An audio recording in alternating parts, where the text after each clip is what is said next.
This is the network service of the NTA.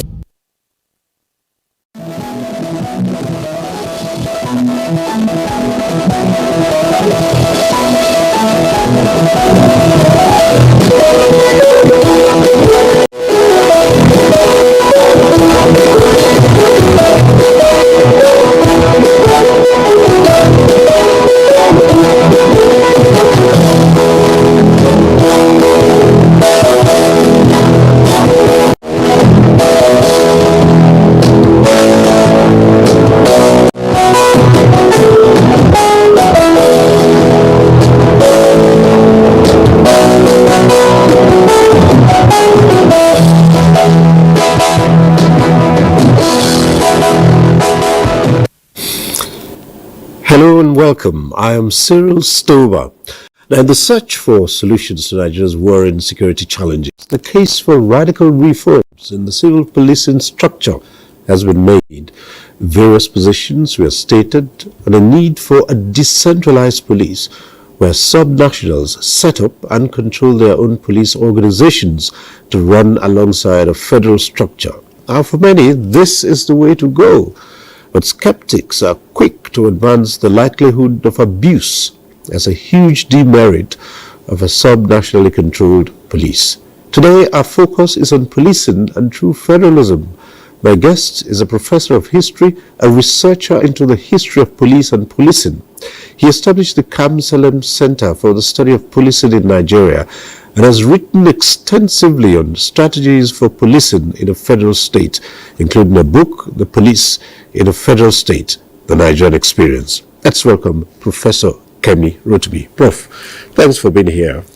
A pleasure to be here again. Yes, well, we've talked about this a long time ago, and ever since, the matter of state police has come up again, and it has gone national.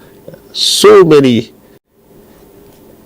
took part in the debate, to be or not to be, to the extent that at some point the subnationals are agreed in principle that there should be changes to the federal structure of policing in Nigeria. But let's start from the beginning and say, what is the kind of policing that we have in Nigeria today? Is it any different from what used to be? Because there are some scholars would remember that at some point in time, there are things we call the native authority police, and it wasn't always like this. So let's go back in history and see what it's like. Thank you very much. In your intro, you talked about the way to go. I would amend that to say the way to return. In other words, we had been there before. Pre-1966, there was decentralized policing in Nigeria.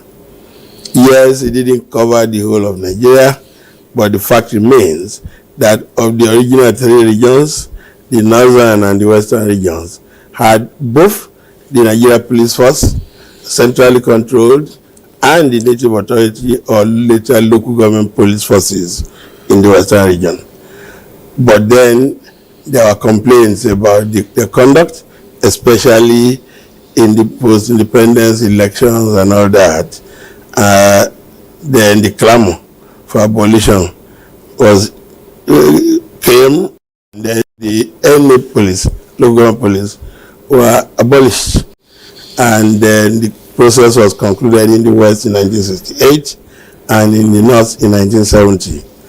But over time, with the march of civilization and the challenges of security from various angles, the wisdom of 1966, when the military took their decision, became the foolishness of the 20th century, of the latter part of the 20th century and now the 21st. So we're back. We're back to the deregulation of the owning of police forces in Nigeria. It's a welcome development, and what is left to do now, the bolts and nuts, of course, beginning with the amendment of the Constitution that has made provision for only one police force, which is the central control MPF. So we're back. But tell us, what's the difference? And when we had what you call the decentralized police force, with the native authority police, how did they relate with the central police organization at that time? To be fair, there was more of cooperation than conflict, but there were differences in the way the Nigerian police force related with the native authority police forces, either in the north or the west. A bit detailed history, but I'll give the summary. Up to 1947, in either the northern region or the western region, the separateness was maintained. From late 1940s, something happened in the Oyo province when an officer, G.A.V. Dobosea, who was the superior of police in charge of the MPF, but had control or some control over the native authority police forces in that province. He pushed vigorously for the subordination of the native authority police forces to the Nigeria police force. Dobosea had his career first in the north, and when he attempted that kind of thing, it was stoutly resisted. So when he was posted to the western region and stationed in Ibadan, he saw the idea, flew the kite with the resident, and it was accepted. And then he went for it, and it was concluded. But I must give credit here to the native authority of personnel, but especially the chiefs in Ibadan.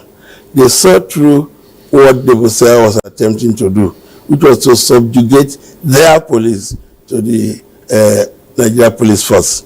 They raised their concerns. They were overruled, and it even went through. So initially it was in the Oyo province. By the time the overall government was instituted, by 1955, what had been in operation in the Oyo province was then extended to the rest of the region. And in which case, you had officers of the Nigeria police force being seconded to serve as officer in charge of the local government police forces. That arrangement, as I've said, was not allowed in the north. The authority of the local elected and political officials over the native authority was maintained. So the Nigeria police force officers, yes, related by way of training, giving advice. So their nomenclature was not officer in charge, but NAP advisor. That word was not given loosely. You have some influence over the native authority police force that you are advising, but there are boundaries. You don't attempt to control the forces. Just give advice about training, accoutrement, bearing, some conduct, but don't attempt to control.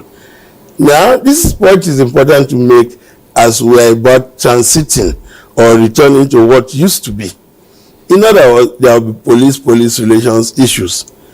They don't have to be conflictual.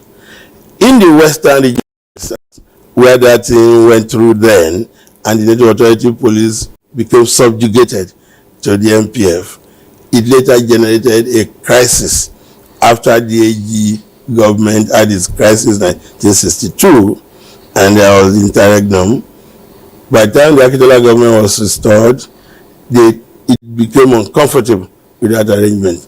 So the Akitola government had to do away with that arrangement about seconding officers of the MPF to control the local government police, which by then had become, if you like, regional, because there was a superintendent general of the local government police forces.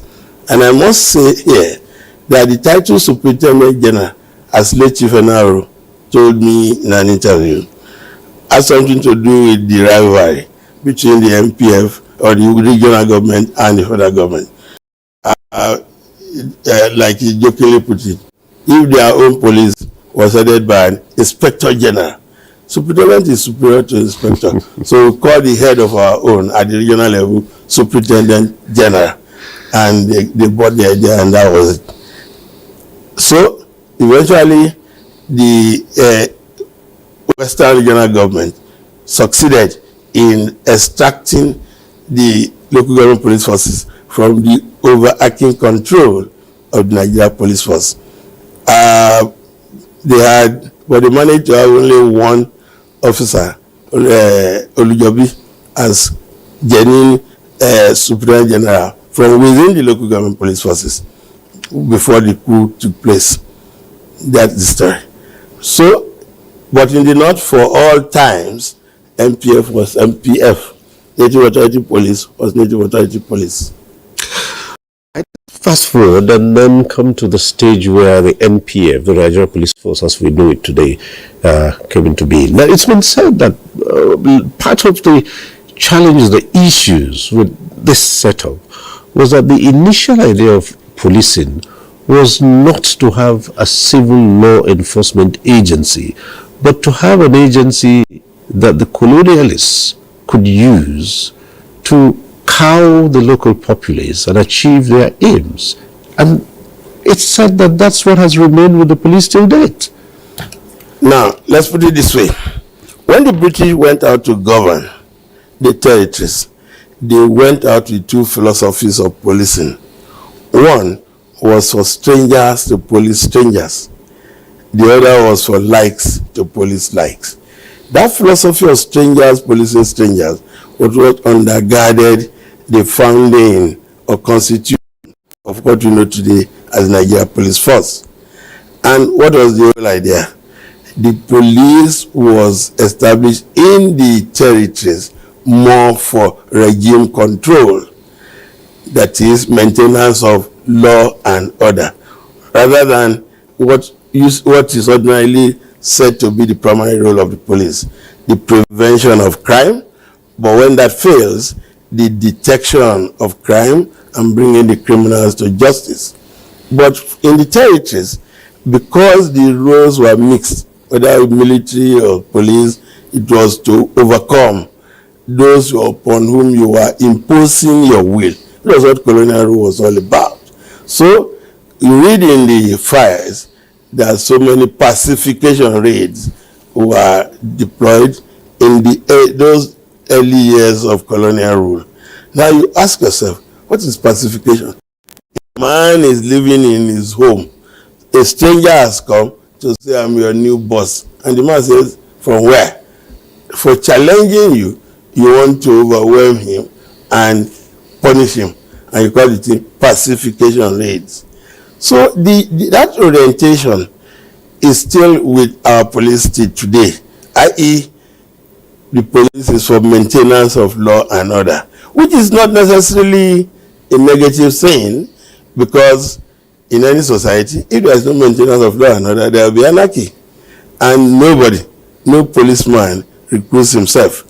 The policeman is an agent of the government of the day.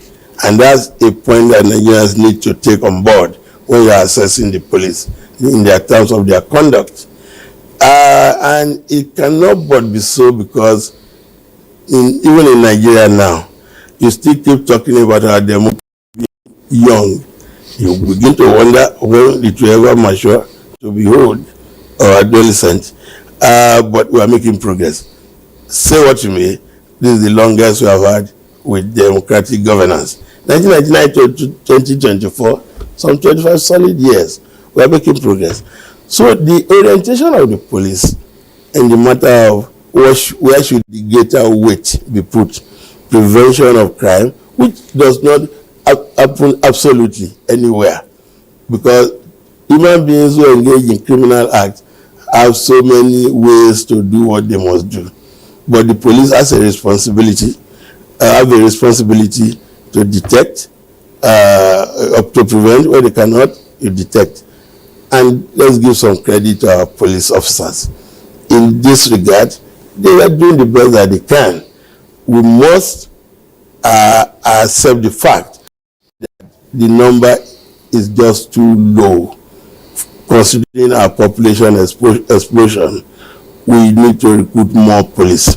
Even now that we're on the road to making other levels of government, but especially in the state government, that does not stop or shouldn't stop the federal government from increasing the number of police officers, put more men, more boots on ground.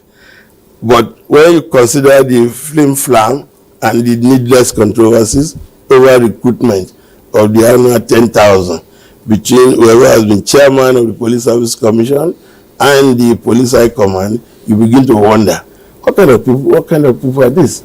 You say a number is few. You have been encouraged to recruit. Now the whole recruitment process dissolves into a needless war, but we're making progress. We'll get there.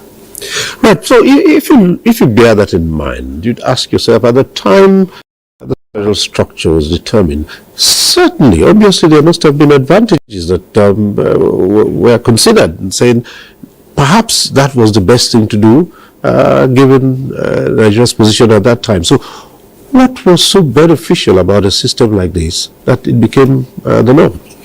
Of having a federal controlled police. Well, that was what, I mean, this started from colonial times. Yes, but then we gained independence. Yes, and then I will continue with it, right, with the multiplicity of forces. And let's get it right. Why the dual policing arrangement lasted, the northern region of Nigeria, but especially the Emirate North, was arguably the safest part of the country to live in. And for one thing, there was a very thin presence of the MPF in the northwest in particular, much of the Muslim part of northern Nigeria, because the subscription to the any police idea was very thick, especially after 1928, when children of the nobility were encouraged to seek service in the Native Authority police forces. That was a boost, because whether in the western region or the northern region, in all places where there had been centralized state systems before colonial rule, in the palaces of kings, there were people doing the work of police, but largely drawn from the class of slaves. But colonial rule changed the whole thing when the British appropriated the some of the pre-colonial institutions they met that they consider functioning, including policing. And that's why the first chapter of my book talks about from palace officials to stipendiaries of state. And if I may just digress a little now, but with relevance, as we are looking at state police being recreated, we may have to contend with the fact that for those who had made the move, states with a Motekun, whatever label, they may have to tread very carefully, and in the matter of recruitment, allow that those whom they have initially recruited be allowed to join the new state police forces. No, that's now that you mentioned this, it's one area that had always featured in the argument for and against state police. Those who say what you have is a form of state-controlled law enforcement when various regions established certain agencies to maintain law and order. Isn't that state policing to some extent? Well, the difference is this. We are now looking at a more refined arrangement and giving it the proper label. These very funny titles, Amotekun, Agbamure, as I like to add, Bubegu and whatever, call it what it should be: state police, Osun State Police, Ondo State Police, Abia State Police. Let the label be clear. One advantage that we will have is that there will be a reduction in the non-state actors that have proliferated over the years and doing the job of police, and some even contending space and influence with the police with dire consequences in some regard. Now, having state police is not a problem. And to be fair to some of the state governors, the quantum of support that have been given to the Nigerian police force over the years is quite enormous. That if they pull those things together and focus on their own state police, they could make some progress. And I may just give this free advice that in the immediate aftermath of creating state police, one issue that will be significant will be training. But rather than go individual, we may start with having the 6 geopolitical zones, having joint effort to maintain a training school, and then can learn from what goes on in other zones. In other words, don't bear the burden alone. And that way, you are even able to modify the syllabuses that the various training schools will have, because we are going to do state police. The time is here and now. We should be more proactive in thinking, I don't want to use the well-worn expression, out of the box. I don't know where it is kept, but prepare for what should be. Well, at this point, we'll take a short break. When we return, there'll be more on the argument for and against state police. Stay with us. We'll be back shortly. Why should we be in a difficult situation financially? Once upon a time we were rich, but we're not a rich country anymore. Disaster management is everybody's business. In all these times, the organization turned to Nigeria.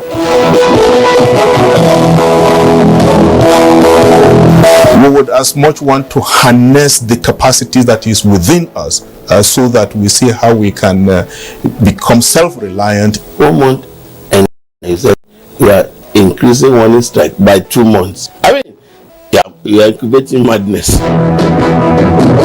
Even if these are officials of government who have been told to go and enforce the law and they have gone against the law itself, they must be held accountable. One-on-One, Friday, 10:30 p.m. on NTA Network.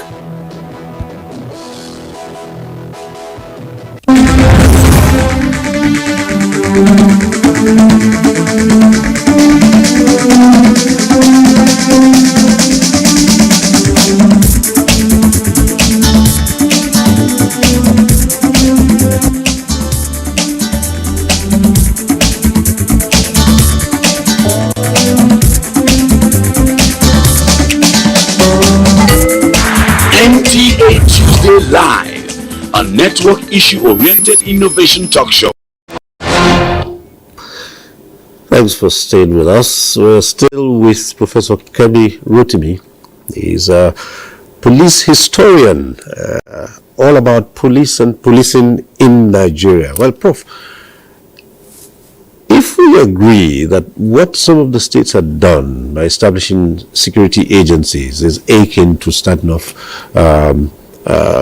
police organizations of their own, and given the quantum of support, materially and otherwise, which they have given to the Nigeria police force, their states, as you said, if they put half of that into their states, they might be solving the problems. But then, on the other hand, one of the biggest arguments against state police is the fear of abuse.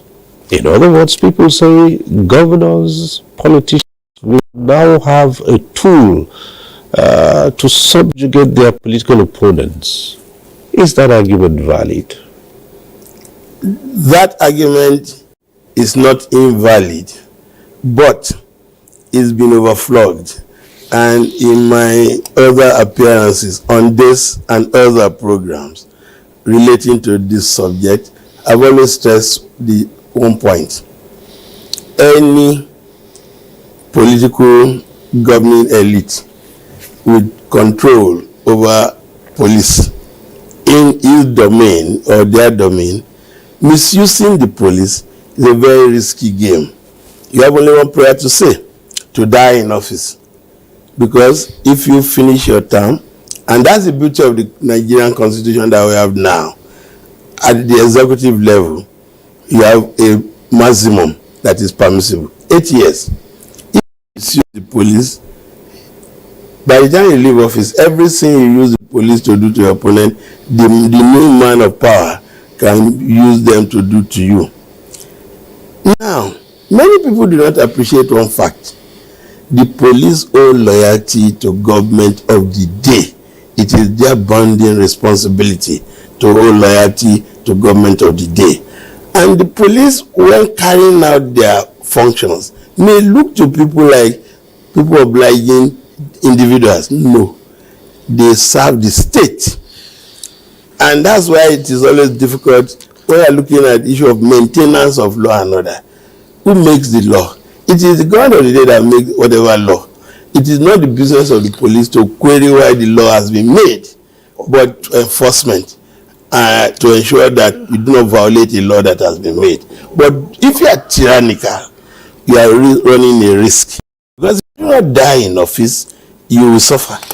Prof, but the argument has always been in the application. Yes, the government makes the laws, but someone pronounces how or directs how it should be applied. And herein lies the danger that people talk about. There's a thin line that separates the government from an individual who holds a position in government. The line may be thin. One thing that everybody knows about policing, application of discretion. And some of them have been good at it, applying discretion in carrying out orders. But many oblige, yes, because of their orientation. But in obliging, you want to watch it. Because if you don't, you too may suffer in the process. But you cannot legislate for decency and conscience. People who govern at times forget these two facts. If you are not decent and if you don't have a conscience and just all that is of interest to you is that you hold the levers of power at the particular time, you may be inclined to get him. Yes, but when your time is up and you are gone, what happens? And we don't have to go far. I have my ready example. I'll just cite them. But before I get there, since 1999 to now, let Nigerians just reflect. How many of the governors who govern some of the states have been able to stay comfortable in their domains after their tenure? For right or wrong reasons, successors have had issues with their predecessors.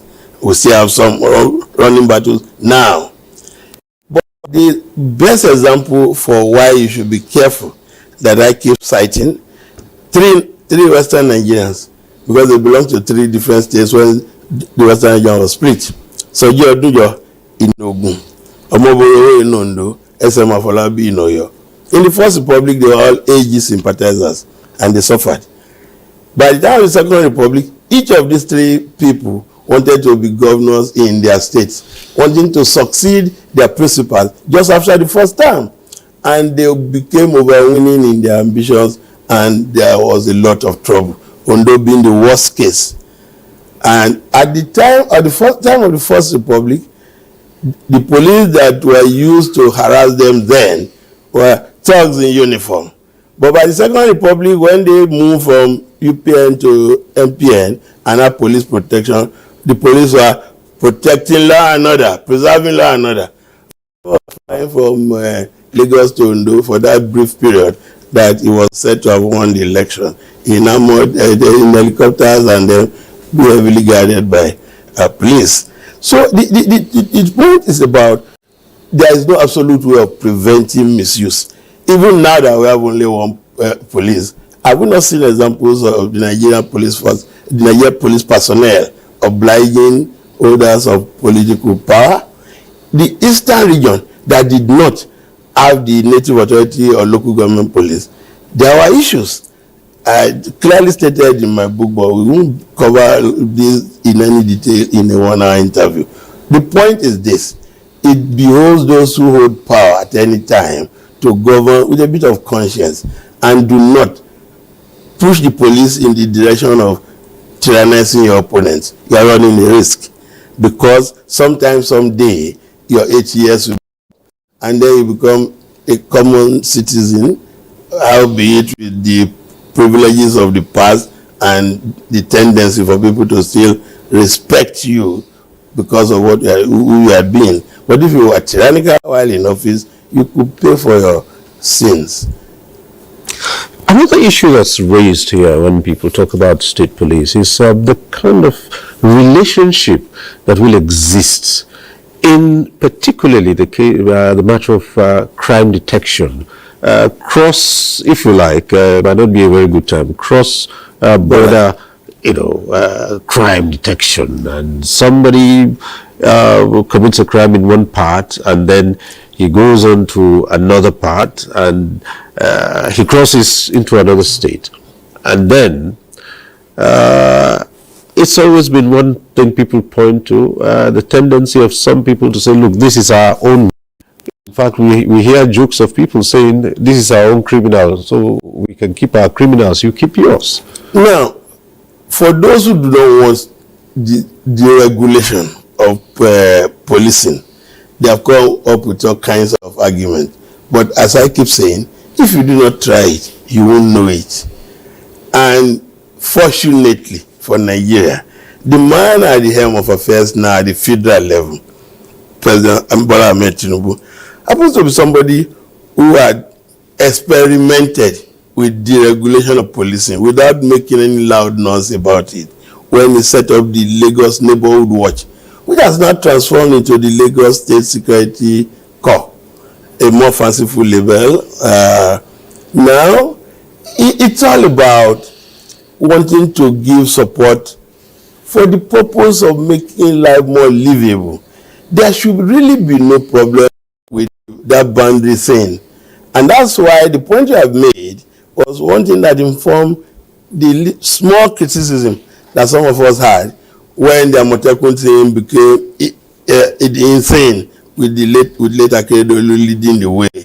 They started off wanting to call it Southwestern Nigeria, whatever. You cannot do trans-territorial organization, no. Or your state Amotekun, Ondo State Amotekun. That will not necessarily stop cooperation. If you say this criminal is your criminal, and then the man from Ogun chasing him into your territory should bugger off, well, you are empowering him, you are encouraging him. When he has finished dealing with his opponent in Ogun, he will still come for you.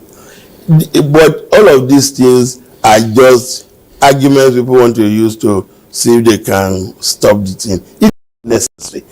Truth be told, the number of personnel of the Nigeria Police Force now cannot do the job. And there is no chance that it will ever be increased exponentially to make everybody comfortable. And if the states have found these other approaches to to solving the problem, why not formalize it? That's all that the Bola Tinubu government is pushing for. And by the way, this goes also with this local government autonomy thing that the federal government under President Tinubu is pushing. Because increasingly now Nigerians are being made to take your eyes off that far distance of Abuja, look a little down, and then hold government accountable at lower levels. The same thing by the time the state police thing kicks off, you are better able now to say, wait a minute, in the past you were talking about giving support. Now it is your own. If today the thing is finally sorted out and it is put in the constitution that states can own police, Lagos is already ahead of the others in terms of everything. But those who already have Amotekun can also transform before. The any police thing, as I've said in the first chapter of my book, was just borrowing, adapting what the colonialists made in the palaces of kings. Because everywhere there was centralized authority with identifiable authority structure, you had people in the palaces doing the job of police. So it's not a big deal. And part of the confusion and why this thing is so still very emotive, many Nigerians think that the idea of policing came to us through colonial rule. as I've said, in pre-colonial times, you had people doing the job of police in the palaces. And that's why it wasn't difficult to adapt and allow the transformation from palace officials to stipendiary officers of government. So the state policing, there's no big deal about it. And what is going to eventually happen? Best practices. What state will realize that we are lagging behind? Can we say that the Amotekun thing, because that's the most topical, current, even now, is it the same thing, is it the same approach in all of the southwest states? When Lagos was like lukewarm, people didn't quite know what was going on, or criticizing Lagos. Lagos was already in on the scene before the other states joined. Also, was it going to change the nomenclature of the Lagos State Security Network Corps to Amotekun, just so that you have a name that is Yorubaish and then fanciful? No. It was already in on it. I must say, as we look at creating state police, the most important desideratum is the quality of personnel. And that's why the training schools must be really top-notch. The people who can do the job are already existing. Graduates of polytechnics, colleges of education, university graduates, they are available. Recruit them, train them well, pay them decent salaries by whatever you understand by it. Because what they do is quite peculiar. When you are sleeping, they are out there in the cold, in the hot sun, trying to help. So realize that fact, that their lives are so close to being wasted in the cause of defending you, and therefore you must treat them well. That's something that's lacking with the current arrangement. In the matter of senior police officers relating with junior ones, everything considered, state police can work, but let the training be sound. And if we are requested, some of us can help them with materials. Let's look at this, Prof. You have researched extensively into policing. You've talked about strategies in policing in the federal state, but let's look at it this way. The arrangement, how is it similar or how does it differ from what you have as community policing and what's referred to as the supernumerary police arrangement? Now, I won't bother with the supernumerary thing because it is what it is. It's just it was a phenomenon of the First Republic where some people interested in being seen to assist the police were allowed to that fanciful libel. Also, like what was referred to there as Thursday police. Something like that. But this one they call community policing, as I've said in this series of interviews, that's rubbish. Have you noticed that in the last 2 years you have not heard that noise again? As I said in one of the interviews or two, community policing was a donor agency driven program. And donor agency driven programs have a challenge. Oftentimes, the donor already has a scheme that he wants you to pursue, and when you are not doing well, it denies you of the greasing this thing. And while it lasted, most of the time, an IG was about to leave office with community policing. And then he puts an officer who is retiring next month as the man in charge.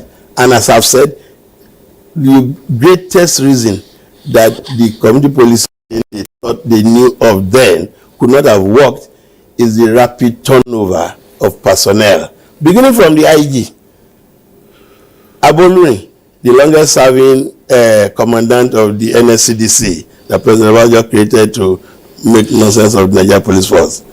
At last, 5 inspectors general of police. Community police is something you need to watch it to grow. But with 5 IGs and versus 1 commandant general, I probably could have created community whatever for NSCDC and had enough time to watch it grow. On the average, the 5 IGPs that Aboluri had lasted, you could say did 1.5 years. What community police, what can you watch grow? And community police is about encouraging the citizens to be involved in policing their communities. As a matter of fact, community policing is not a program. It is a philosophy that you undergird the conduct of police. So that's why, as state police are about to be created, you build community inclusiveness into the syllabus for the trainees. But under the current deployment arrangement of the Nigeria Police Force, a DPO is sent to Metawa today. Oh, guy, I didn't need DPO, welcome. Check in 2 months' time. He has been taken to Ogolomabiri, somewhere in Bayelsa. And the next person will be to Zamfara. If he started a community policing program, what time has he got to watch it grow? And at a point, they didn't even know the difference between community policing and PCRC. But any time there was activity on that program, new donor agency money had just come in. I think when the donors got tired, they just abandoned the Nigeria Police Force to its ways. Not so much less, because there's no new money coming in. What is community policing? Community policing, when you know the philosophy of it, was what the native authority police that I've studied in depth was all about. As I've said, to appreciate it, you want to look at developments in northwestern Nigeria, where children of the nobility from 1928 were encouraged to seek service in the native authority police forces, either as chief of police or councillor in charge of police. That was the scheme that the first set, Usman Nagogo was one of them, is turbaning as chief of police in Katsina 1929. Something beautiful to behold. The later versions were Ado Bayero, Ali Mustafa, the father of the current Lamido, whose photograph adorns my book, the cover of my book. Now, that was community policing, and as he told me in Kano, because of research, for a job that has been the exclusive preserve of slaves, having the son of your emir being involved in policing, oh, this was a good job. There was a rush into it.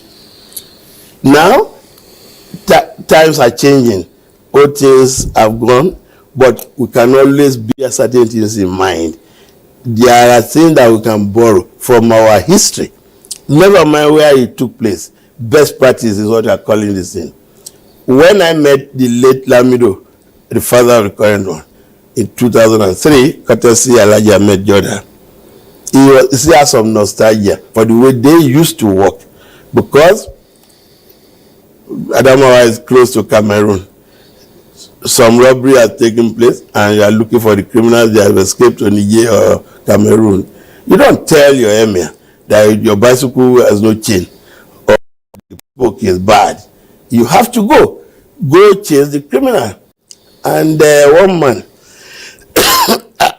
WKR Halam, who lived for so very long in Jos, was involved with policing in the Borno area. He had photographs in his album showing the heads of criminals who ran away into Niger that they had to pursue, just to show the evidence that we got them. You cut off the head and bring it back to Maiduguri.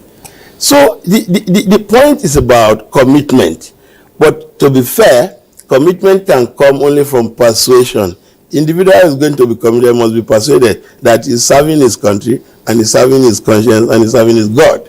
But the more you have left with inadequate pay, and even then, that little pay is delayed, there's no encouragement. These are shortcomings that those who want to own state police must bear in mind. They shouldn't be the last set to be paid, nor should they be paid the least amount of money. But their bosses must be warned far in advance. Do not use their money to go and trade first and then be paying them from the profit you make.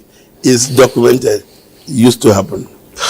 Well, again, you've talked about, you've given suggestions on what should happen if and when this comes into position. Now, another area which we believe is critical in talking about state police, as you have mentioned, is training and recruitment even before the training. There have been allegations in the past that when people of doubtful character are recruited into law enforcement, or those who go into or who go to be recruited into law enforcement, not because they believe or they have any passion for maintaining law and order, but because it's the last It's just a job. If I can't secure any job, then perhaps I go into law enforcement. That may give me the added advantage of being a man in uniform and being able to exercise some coercion over some people.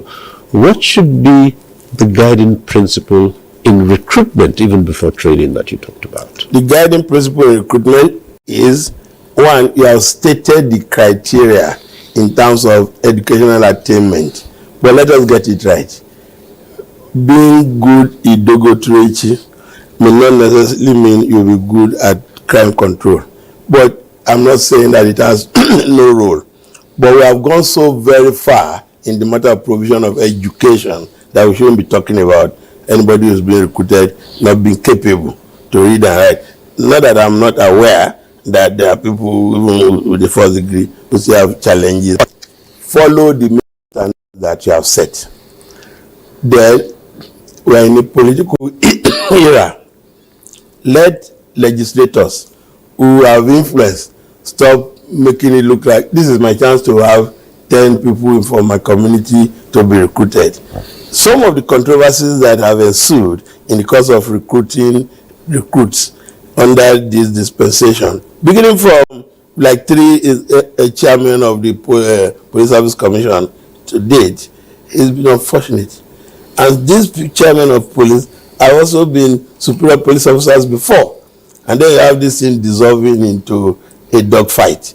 The last one was particularly unfortunate. Whoever knows Dr. Solomon Narase, one of the finest minds and men that we have had, good education, discipline, and commitment. Eventually, it was out of that seat for some very irritating accusations. The man who was struggling to prevent bringing in knock-knees and people who never attended interview, you are accusing him of doing what he says you are attempting to do. Is it necessary? But that tells you that we have this problem as human beings.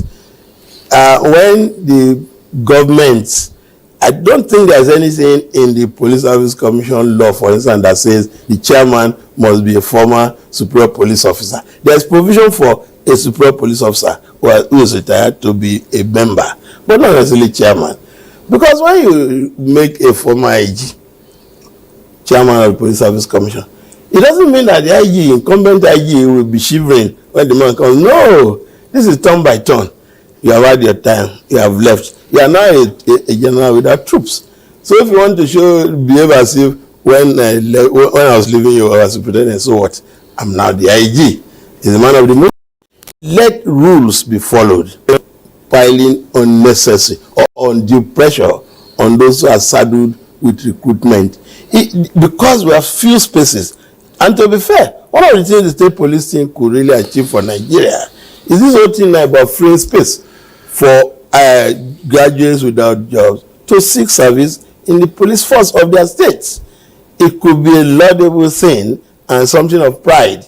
Of course, when you want to abuse people, police and especially teachers, including university professors, people who are doing the job went into it maybe because they had nothing else to do. I'm a professor of history. Why is that? Because I had nothing to do. That's why I went into teaching. Nonsense. The point is about those who govern to try and govern well. The display of affluence cannot be legislated against. It's just in human nature. But that shouldn't stop anybody. Do what is in your own forte and do it with decency and feel fulfilled. If not through you, maybe your children have succeeded. So follow the rules to recruit, train them well, and they will give service.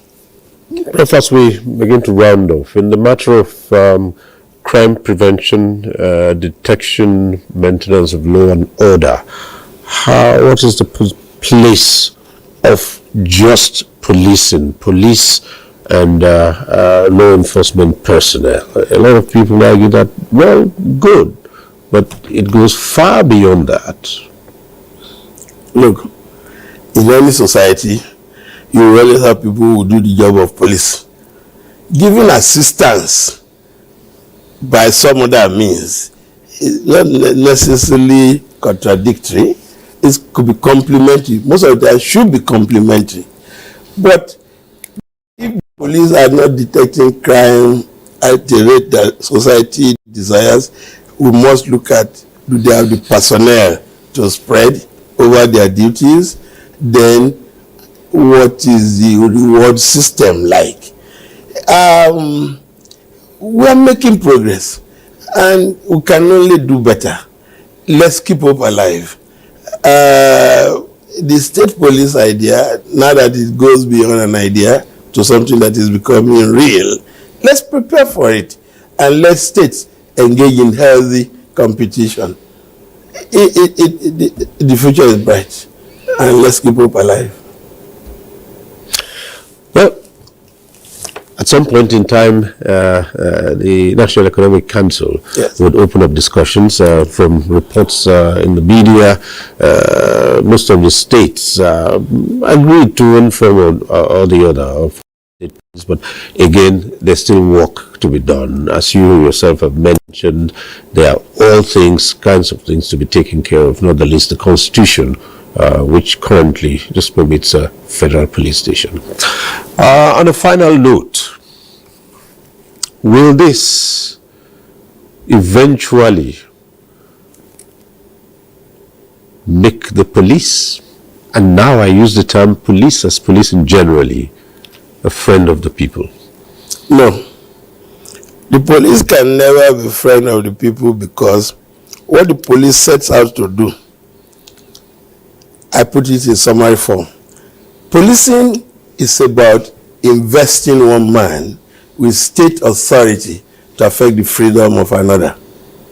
That is, even the freedom to commit a crime.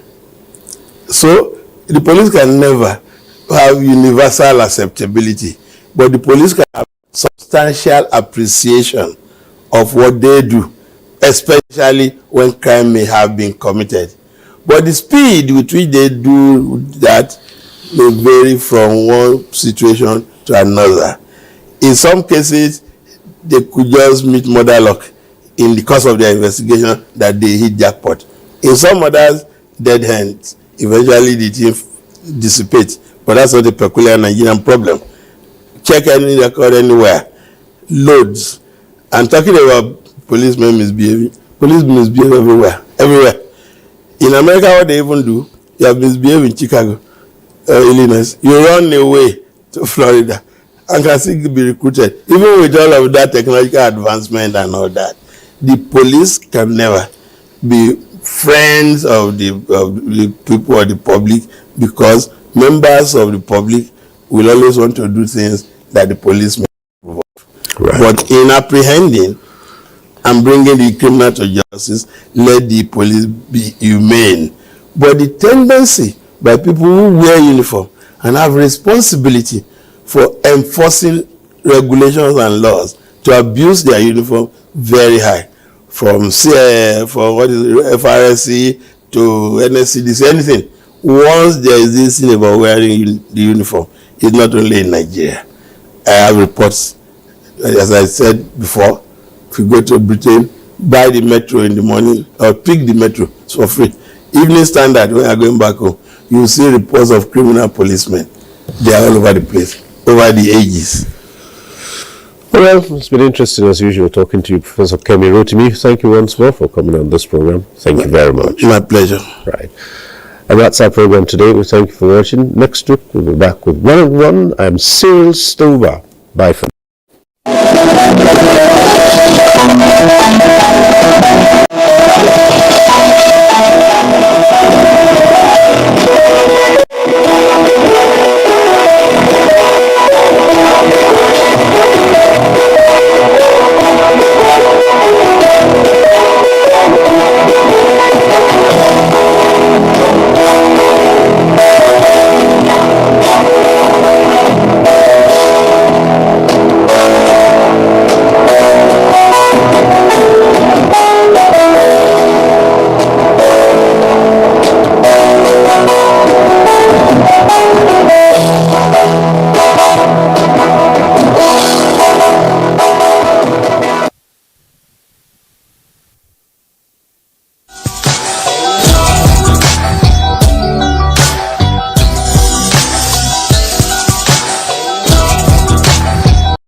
saying.